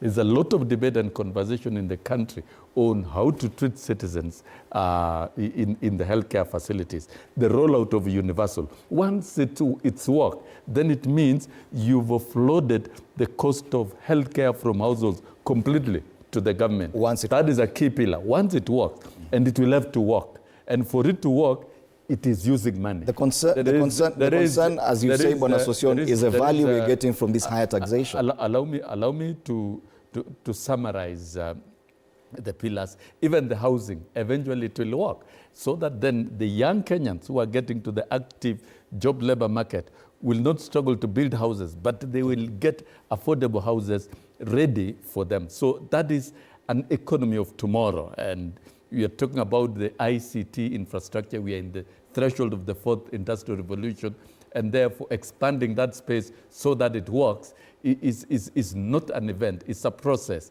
Supporting the MSMEs and making agriculture work. And there's a lot of work that needs to be done beyond subsidization within agriculture. And if I may use your within that process, there is a huge demand of resources. And therefore, revising the taxation regimes so that adequate finances are raised to finance these particular key pillars and other government services is key. Because we cannot borrow. Allow me to we bring must Sandra. move. Yes. Paying a lot more, especially for those in informal employment, that we're paying a lot more for health insurance, yet the dividends are not being seen.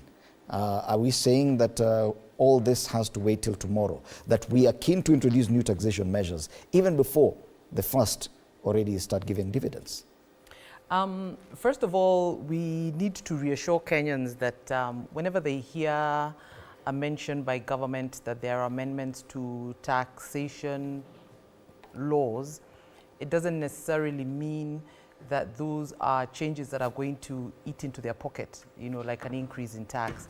For example, the current tax laws that are being, amendments that are being proposed, like the business, the business amendment bill, something like that. Yes. That one has got nothing to do with an individual Kenyan. It's actually a bill that seeks to amend a law that pertains to manufacturers.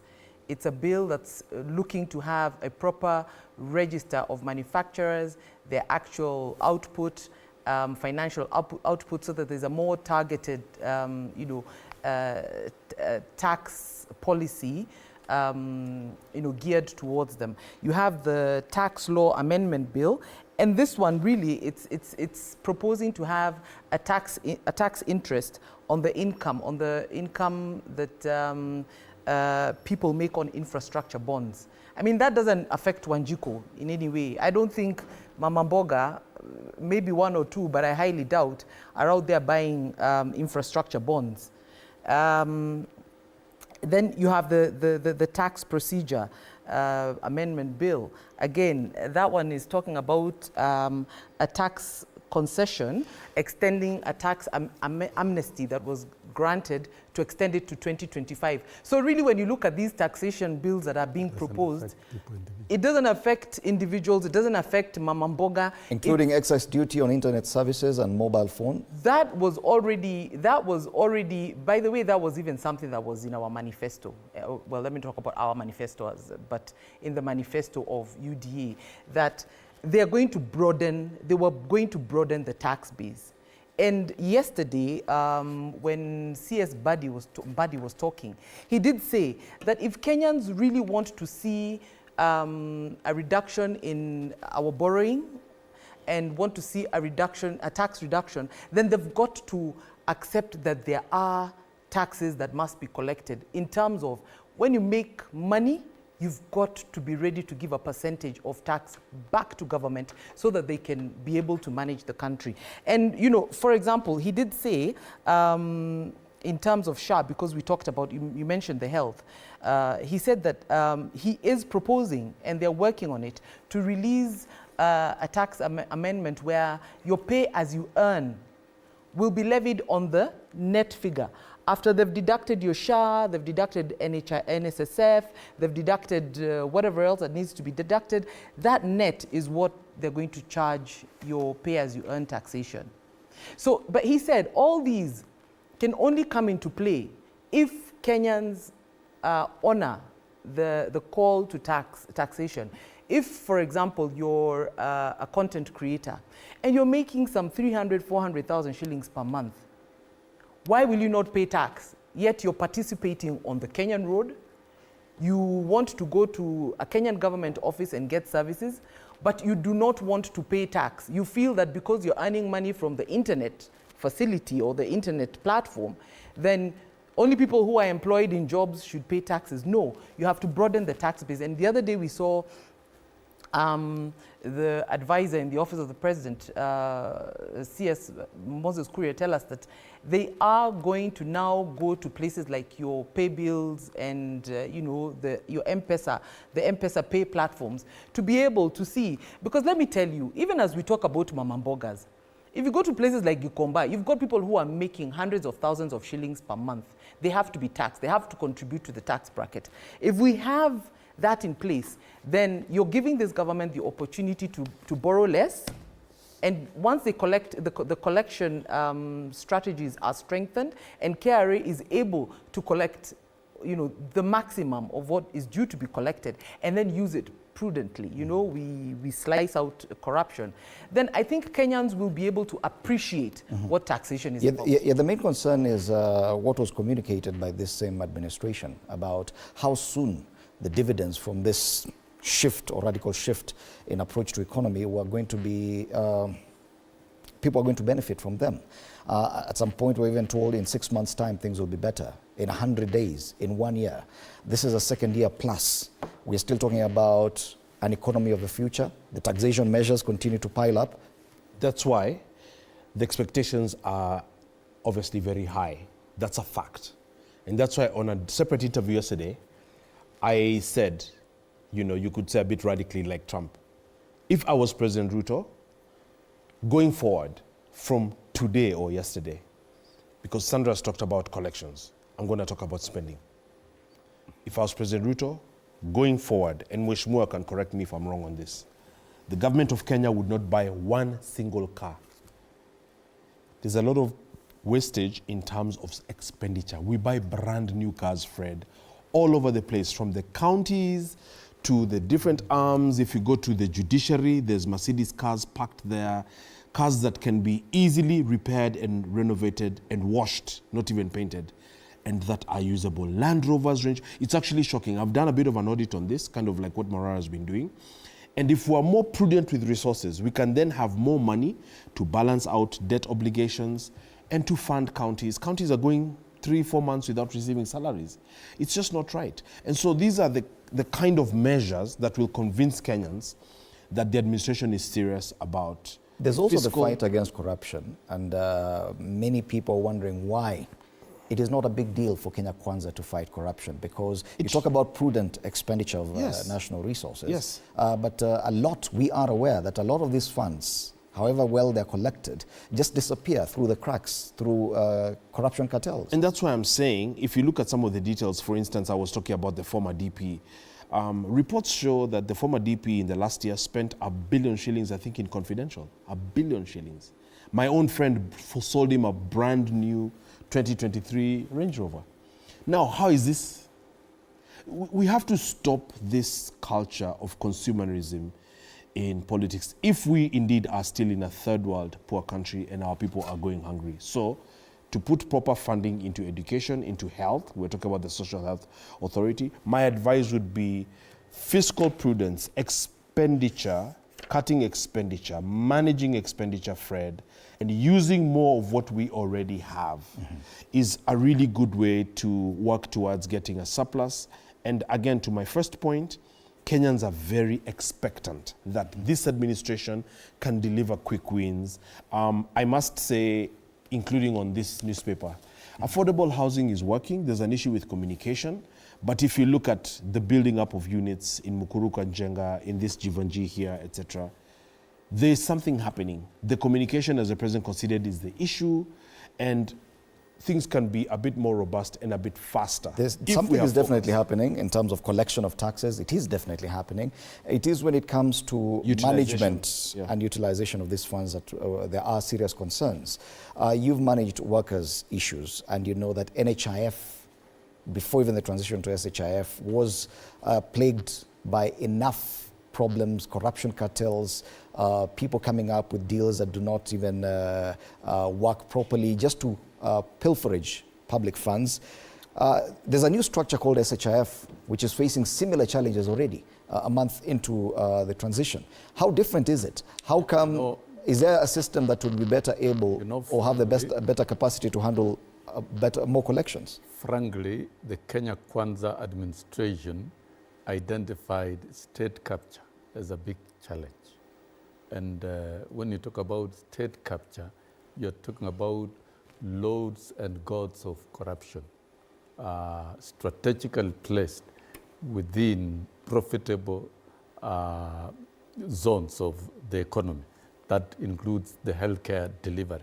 Even some of the challenges we are seeing now in terms of smooth implementation and transition from the previous NHIF, which was only a members club, to the universal model that we are developing, is more to do with the vested interest. People are supporting the program from. Question is, how different is it now with SHIF? And now I'll come to the very specific that, of course, Dola has talked about. Why do you have luxury cars? purchase of luxury cars at the expense of transfer of money to counties. Why? Exactly. That For doesn't salaries, make for sense. basics. Yeah. And if we talked about state capture as a challenge, that state capture remains a challenge even as we implement. And this is now where we need a more thorough phase of the president to crack on this, to eliminate wastage in government spending in offices. On state capture, for example, there was like a promise. There was a promise to set up a commission within 30 days. Like for example, to ensure that of course, there were addressed. reasons not to. It would have 2 years later, it would have there's gone still no into reason. another direction of terrible crisis. But then, idemoli, look at, for example, NHIF or universal health coverage. There is no reason why it cannot work simply because the cartels that had penetrated and occupied NHIF wants to transfer and continue benefiting. That must be eliminated, and the president is very clear about it, that we must remove. And the president said a few months ago, the problem with Kenya is incompetent leadership of individuals manning institutions and conflict of interest and corruption. That's a fact. And that needs the statecraft. Mm-hmm. And when you see the deputy president, that is the highest public official below the president being impeached on similar grounds, then it tells you that there are ardent followers also within the economic system. The deputy president is no longer, the former deputy president is no longer an No, I'm talking, I'm giving an example. My concern is, I'm giving an example precisely. What happens? You suggested that setting up a commission to investigate state capture would have had other consequences. That is the same reluctance I'm talking about. You know, fighting corruption appears to be not an urgent need for Kenyans. That is how you look at it. But what the approach by the president was that we cannot fight corruption by weaponizing the provisions. We can only do so by strengthening institutions. And that, of course, is being done. There have been conversations with the judiciary, expanding the number of personnel in the judiciary, giving it more budget, and expediting on matters to do with corruption within the government sector, government itself, as suggested by Ndolo. And I think that is being reduction of wastage. Okay. That one has to be. It's an administrative action of the executive and leading in the whole step of eliminating the same. And then when we talk about the investigating agencies, on day one, the president granted the IG of police the accounting powers so that they are able to expeditiously investigate and prosecute. We need to use legal and institutional means to deal with corruption. Yet, but then, Sandra, I agree with you. There has to be urgent indicators of deliberate efforts to eliminate corruption. Yes, because we've seen quite a number of cases, Sandra, especially to do with fraud and corruption being withdrawn from our courts. It is a rare occasion when we see someone get convicted of corruption in this country. That promise to set up a state capture commission still hangs. This is 2 years later. It doesn't appear that there's any urgency to contain or to reverse or to slow down corruption, yet there's an urgency to increase collection. Aren't we feeding cats that are already too fat? Okay, first of all, before I go to the state capture point, I want to emphasize on one of my pet subjects, which happens to be SHA. I've taken a lot of time to study SHA, and I have to emphasize that if there is a project that the government of the day in Kenya is, putting our taxes into, which I think is worthwhile, is SHA. The only problem with SHA is that, this is an integrated system, which means it's technology at play from the beginning to the end. And that's why you have a lot of teething problems. That's why you have people going to the hospitals and maybe their names are not in the SHA registration or their contributions are not visible. That does not mean that the SHA system is unworthy or it's not, fit to put our taxes into. If you look at the principal purpose and the principal objective and mission and vision of SHA, it will even, beat Obamacare by 10 years ahead. SHA is going to provide free medical services at level 1, level 2 and 3 facilities. So you can imagine someone in Mashinani, your shosho, your hukai, your cousins down there. I mean, and when I say down there, I'm not saying down as in, I'm talking about grassroots level. They go to the nearest dispensary, government clinic, and they get absolutely free treatment. Akona typhoid, they've got, malaria. It's absolutely free. It sounds brilliant on paper. It sounds brilliant on paper, and it is doable. The only problem that is a challenge here is the technology. And I would actually challenge the government, because they told us that they are engaging Safaricom because of Safaricom's extensive years of use of technology, the whole M-Pesa thing, their network across the country. So they would have been able to, roll out an integrated system that would have flowed out easily to provide services. So it's not that the services cannot be provided, it's that the technology has got a lot of glitches. So I really wanted to emphasize that when it comes to where our taxes are going in terms of SHA.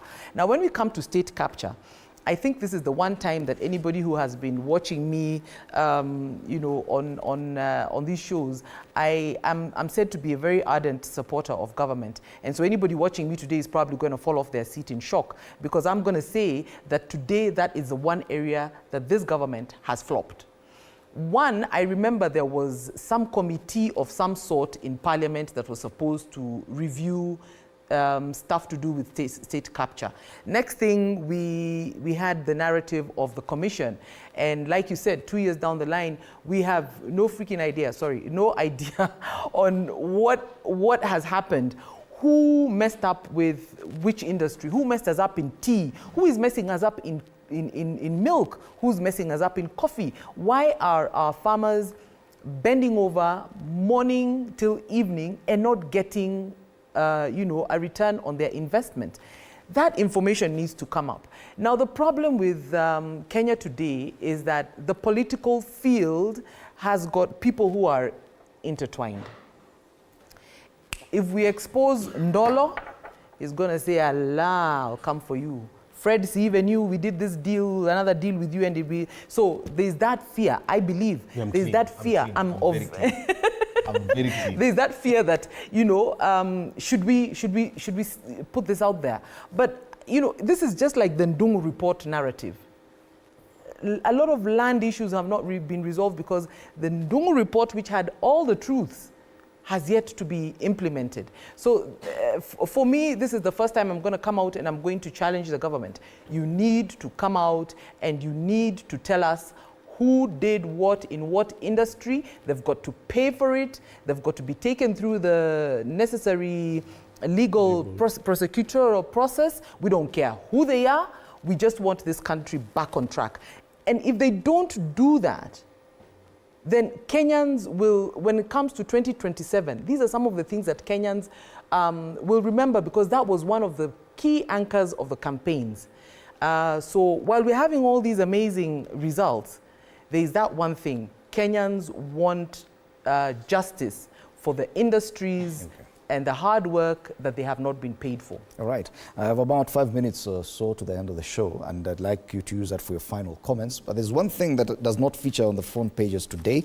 It was one of the biggest stories yesterday and has to do with security. There's been a rise in cases of crime, femicide, murders, abductions and killings, and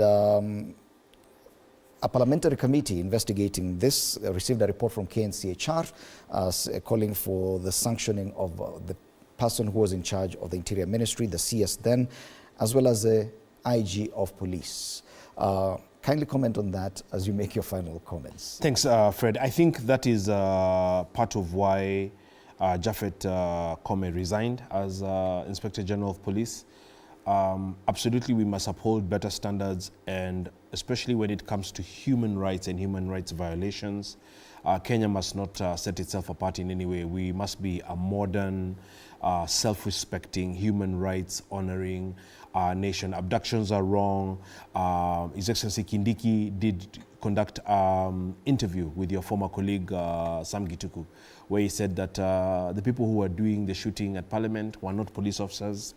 That left a lot to be desired. For the CS Interior to make that statement is itself a very strong statement, which begs the question then, who were these people? So it cannot be acceptable. Maybe just refine a point that Sandra was trying to make on the Social Health Authority issue.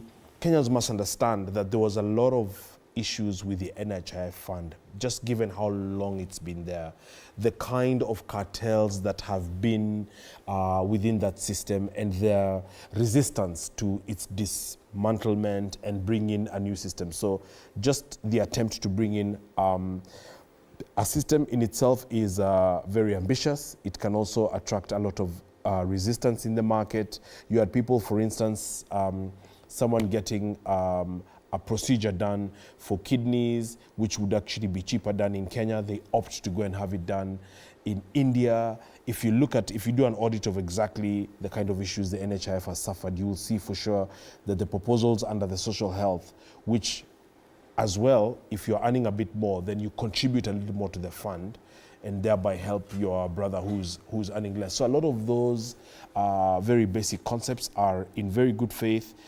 Teething problems are there, but I think with time and the registration, by the way, is higher now at 13 million than it was with NHIF. So I think with a bit more time, another quarter, another 6 months, I think this thing can really work. Again, just to say thanks for having me here this morning. Let us keep trying to work for and build a better country. I appreciate what the media do, free information, especially under Article 35, which is now a constitutional right. We must continue having the right conversations and trying to move the country forward. Thank you, Benji. Thank you so much. Bwana Sosioni, go next.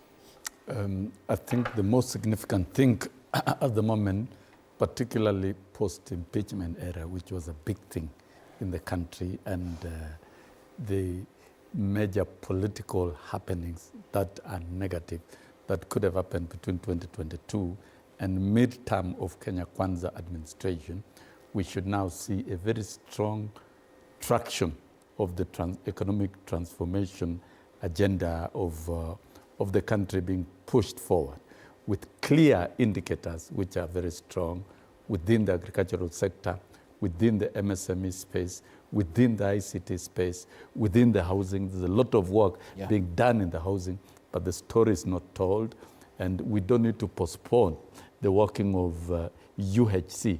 It should work today. And therefore, those given the job by the president should fix the challenges so that we don't waste a lot of time in confusion, pushing back and forth. We should see more stabilization in the education sector, in the rollout of programs, and seamless implementation of programs decently and generally and overall.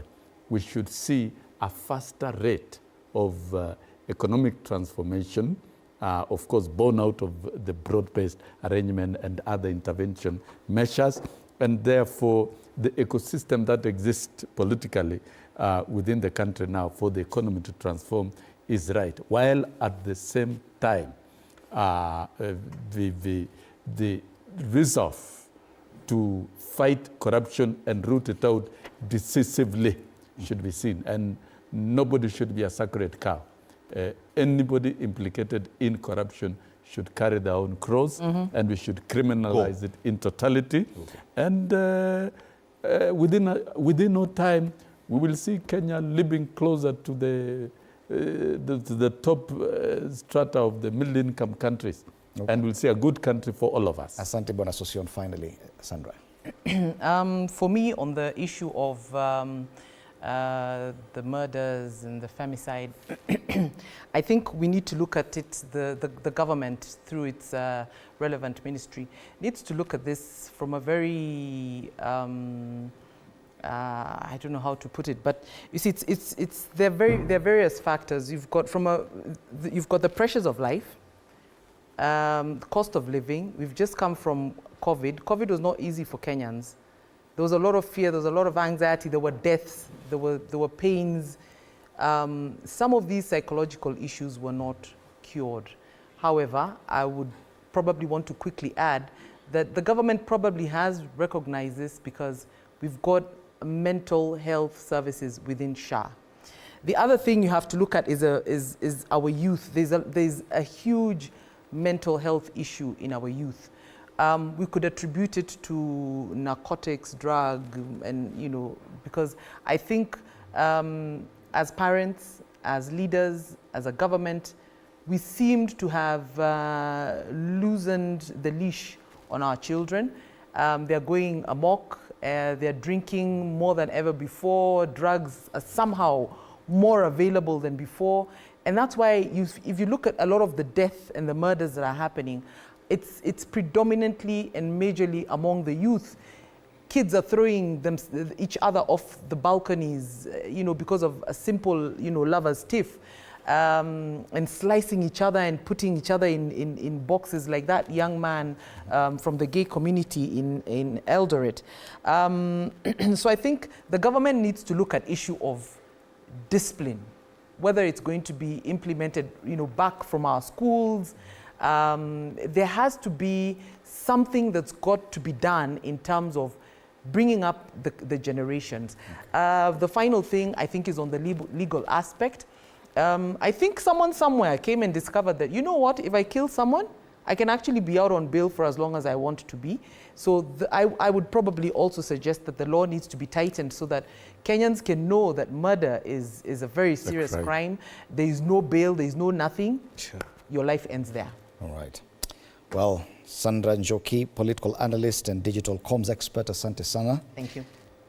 Benjin Dolo, political analyst, and Senior. Wilson Sosion, a former MP and also a former Secretary General of the KNUT, Mwalimu. Wilson Sosion, asanteni sana for your time at TV47 and for your very well-considered opinions on the issues we've been discussing. That has been State of the Nation right here at TV47. Just looking at the big headlines, the big one, of course, the reactions to the win by Donald Trump, the 47th president